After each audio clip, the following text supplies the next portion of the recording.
The Selfish Path to Romance. Download Chapter 1 for free at drkenner.com. I'm sorry. I'm just getting fed up with this nonsense. I'm getting names all the time. You know, last week, twice, I forgot where I parked my car. Join the club, pal. You're getting older. Oh, well, of course I'm getting older. We're all getting older. But I'm not that old. Are you dealing with old age? There was an article in the Washington Post by Gene Weigarten, and it was below the Beltway, the very old college try. Now, in college, Gene had this wonderfully sexy English professor, and he describes her in Chaucer's words. She was a fair maiden, betrothed not, with flaxen hair and body hot. How hot? When it rained, she sizzled. And in college in the 1970s, he tried to pick up his teacher. Imagine that. Can you picture yourself really having a crush on someone? I remember I had a crush on a lifeguard when I was I was probably in middle school, and I had such a hot crush on Saul. And can you imagine me trying to pick him up? I mean, that would have been very humiliating. Fortunately, I kept that to myself. But this was one of Gene's most humiliating moments in his life, trying to pick up his teacher, his English professor. Well, now he's long married, and he's decided to check her out on the web. He's now around 53 years old, and he just has that memory. You know how those first loves just never go away? I would love to see Saul. They're very youthful, they're very sexy images, and they do stay with us for life. So he went on the web, and he looked for her picture, and he found it. And he just sat there thoroughly enjoying it. And his wife came by and said, "Honey, who's that sweet little old lady?" Now, that's a shock. That's a wake-up call. She looked more like Granny Clampett. And it's one of those moments when he realized his age. And he also realized it when he was on a plane. He had the middle seat open between him and the other person sitting. He was sitting on the aisle, and the other person was sitting at the window. And a spectacularly attractive young woman was walking down the aisle towards him, looking for a seat. Hey, I got to interrupt this because we've got to pay some bills. 30 seconds, that's it. A very quick ad, and then Ellen will be back. Romance. I wish I knew more about what girls want from a relationship. Boy, I wish I knew more about what I want. Where's that ad I saw? Here it is. The Selfish Path to Romance, a serious romance guidebook. Download Chapter 1 for free at selfishromance.com and buy it at amazon.com. The Selfish Path to Romance. That is interesting. And a spectacularly attractive young woman was walking down the aisle towards him, looking for a seat, and to his dismay, he was hoping that she would sit elsewhere, because legroom was much more important to him than sexy legs. And he recalled the joke of the elderly man who found a magic frog by the side of the road, and the frog said, "If you kiss me, I will turn into a beautiful princess." And the man just stuck the frog in his pocket, and he kept walking. "Didn't you hear what I said?" the frog croaked. "I heard you," the old man said. "But at my age, I'd rather have a talking frog." And that rings so true for many of us. But there are exceptions, and you may be one of them. I know my husband would always want the sexy woman sitting next to him, and I love that in him. So what happens, though, with sex and romance and intimacy that takes that charge, that zest, that pleasure out of it and makes it dull and boring?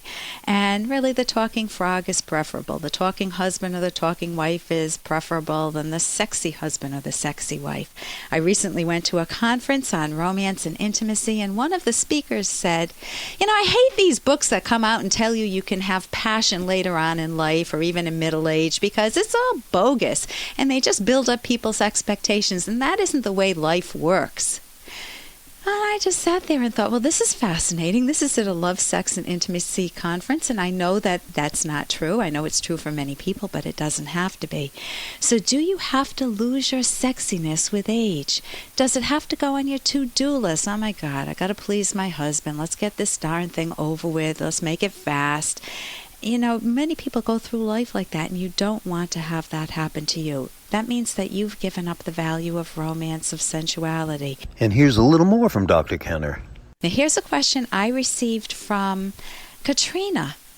Dear Dr. Kenner, I need help keeping my mouth shut. I voice my emotions to my boyfriend, and 90% of the time we end up arguing because I don't think before I speak. Well, that's pretty cool. You're aware of what you do, Katrina. I am very sensitive, and he is the opposite. I am affectionate and passionate, and he is the opposite.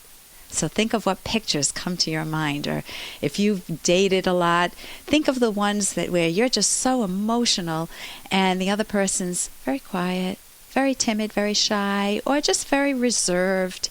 Or maybe maybe you swap places. Maybe you're the one that's very quiet and reserved, and you're with a partner who's all over you, laying on the kisses, passionate, and enough already.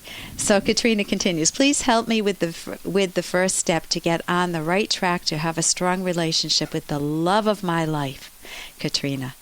So Katrina, I'm puzzled. How can this guy be the love of your life if you're with a guy who, in your own words, is not passionate, he's not affectionate, he's not sensitive, and he's emotionally closed off? He's just not there. So maybe getting on the right track for yourself is not going with the infatuation, but rethinking what character traits, let's say his name is Joe, what character traits in Joe do I love? Is he bright? Is he ambitious? Is he intelligent? Well, you can have some wonderful, wonderful character traits, but if you don't have the emotional vibrancy, it's very hard to have a really good relationship. I mean, you can have two very quiet, sedate people, but they lose out on a range of the richness of life. So you sound very alive. He does sound emotionally dull or dead. For example, if you go to a movie, you'd say, I love that. That was such a fabulous movie. Or I went to the museum. Oh, wasn't that trash? They just did this splashes on canvas. And, that's being alive. If he just said, it's okay, it's okay, it's very painful. You want to have that reciprocity. You want to have those emotions coming back at you. But there are two mistakes to make. One is the one that your boyfriend may be making, to freeze them, to repress his values, to have a little titter rather than a belly laugh when he really feels that. And the other problem is... Hey, I got to interrupt this because we've got to pay some bills. 30 seconds, that's it. A very quick ad, and then Alan will be back. Romance. Ugh, I wish guys knew more about what we want from a relationship. Boy, I wish I knew more about what I want. Where's that ad I saw? Here it is. The Selfish Path to Romance. A serious romance guidebook. Download Chapter 1 for free at selfishromance.com and buy it at amazon.com. The Selfish Path to Romance. That is interesting. There are two mistakes to make. One is the one that your boyfriend may be making, to freeze them, to repress his values, to have a little titter rather than a belly laugh when he really feels that. And the other problem is to vomit emotions, to only emote, to have no self-monitor on. You don't have any thought, and you just say whatever you feel. Oh, I wish I could screw her. You don't want to do that to yourself either. You do want to have some self-monitoring. So the goal is that you never repress your emotions, and you ask yourself, what am I feeling and why? You learn how to introspect. What's going through my mind right now? What do I want to share? But you don't turn off your zest for life ever. So you can ask your boyfriend, what is he passionate about? See if he'll come out of his shell. For more Dr. Kenner podcast, go to drkenner.com and please listen to this ad. Here's an excerpt from The Selfish Path to Romance, the Serious Romance Guidebook by clinical psychologist Dr. Ellen Kenner and Dr. Edwin Locke. Bad manners and habits are a turn-off. Correcting them should not be a sacrifice because a rational person wouldn't value them. When repeated often enough, the message is, I don't value you. Correcting them will make you a more lovable partner and a better person. Such corrections are a sign of respect and of genuinely valuing one another. If some bad habit bothers you, such as clothes left scattered all over the floor or chewing with the mouth open, be sure to speak up in a benevolent way. Breaking bad habits is often difficult because they are actions you take automatically without conscious planning or reflection. To break them, become more aware of them and learn to catch yourself before acting. You can download Chapter 1 for free by going to drkenner.com, and you can buy The Selfish Path to Romance at amazon.com.